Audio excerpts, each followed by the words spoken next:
Hi everyone, I'm Lisa Eubank. I'm a licensed clinical social worker in Melbourne, Florida. So thank you for joining me on my website. I want to do this little video about why children seem to be harder to parent these days. This is not only a question that I get as a therapist who specializes in trauma, but also an ongoing struggle for parents on how to handle or deal with kids who have significant behavior problems. Like, everybody's saying, like, why are kids so different or harder to handle in the world today? And some of us, if we just stop to think, we could probably come up with some answers. And I just wanted to share a couple things in this quick video, but stay tuned or come back, check back later in our virtual learning. There will be a longer training uploaded eventually in the next few weeks on setting up healthy boundaries, and is one of them. And the other one is how to work with children or how to parent children who have difficult behaviors, and basically finding the root cause of these behaviors, or at least the reasons why you cannot control the behaviors. And some of it is, if you think about the world that we live in today, financial stress is crazy. We have parents, they all have to work. It's very rare now that we have stay-at-home moms. Are there some? Yes.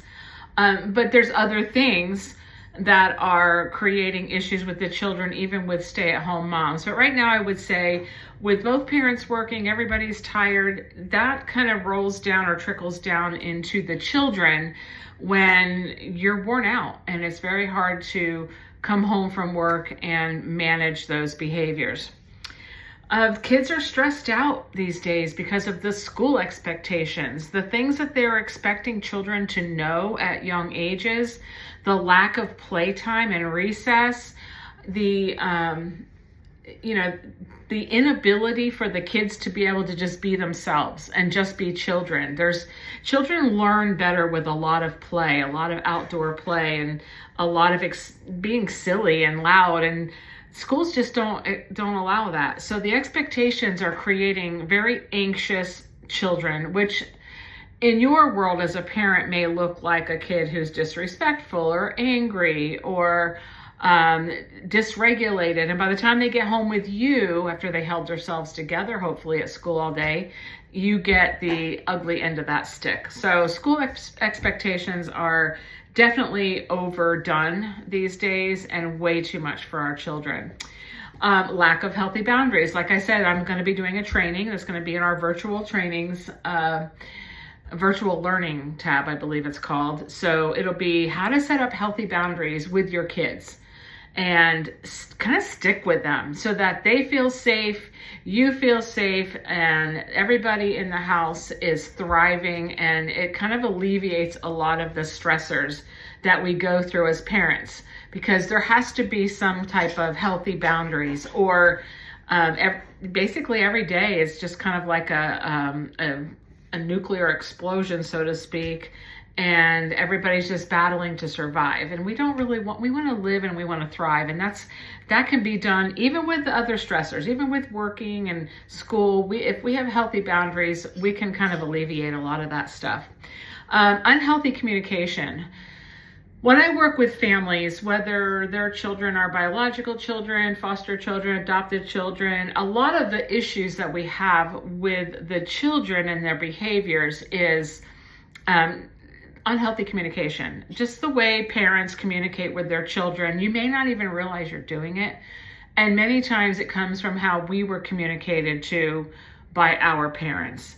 But once you're aware of it and you change the way you communicate with your children, and it'll change the way they communicate with you and what you allow, there will be some more peace in your house. And of course, that also goes along with setting up healthy boundaries. Trauma histories. If your child or you have some type of trauma history, especially if you have not worked on it, healed from it, moved past it. I mean, our trauma always stays with us, but there are ways to heal, to move on. Those trauma histories will affect your relationships in your family, and especially with your children. It'll affect your parenting. If the child is the one with the trauma history, you have to learn how to be a therapeutic and healing parent. And when you don't know, if you don't know what you don't know, and you're not parenting in a from the view of being a therapeutic parent to help this traumatized child, then there's going to be a lot of parenting that's going to be difficult and a lot of behaviors from the child. Screen addiction, this is a biggie. And I am doing a training on that as well. That'll be in our virtual training area, virtual learning area, screen addictions. Now, this is not just the children, okay? This is all of us grown-ups, you as parents, but as also the children. Children, in fact, in some countries, they're outlawing screens to children under the age of 18 because where the information goes into, give these dopamine hits to the developing brain is literally causing the brains to grow differently and shape differently. And it's causing learning disabilities, a lack of social skills. They call it the head down generation, where these kids are just staring at their phones. They don't know how to have communication or healthy relationships with anybody. And we don't realize it. We don't realize how much we're allowing them to be on screens, and we don't realize how much it's affecting their brain and the way they respond to us and the way we respond and react to them. So that's going to be a very important training. Just check back to the website under our virtual learning tab, and there's going to be an in-depth training about the effects of screens on the developing brain, on our brains. And I'll go into more detail so that you understand, so that you can make an educated decision on how much you want to allow your children to be on screens. So anyway, this was just a quick tip, a quick video about children and difficult behaviors and some of the reasons. So please check back to our website. I thank you for visiting, and check our virtual learning tab to see. We're going to have all kinds of different trainings on there as time goes on, but a few of the things that I mentioned today are going to be on there real soon. Thanks a lot and have a great day.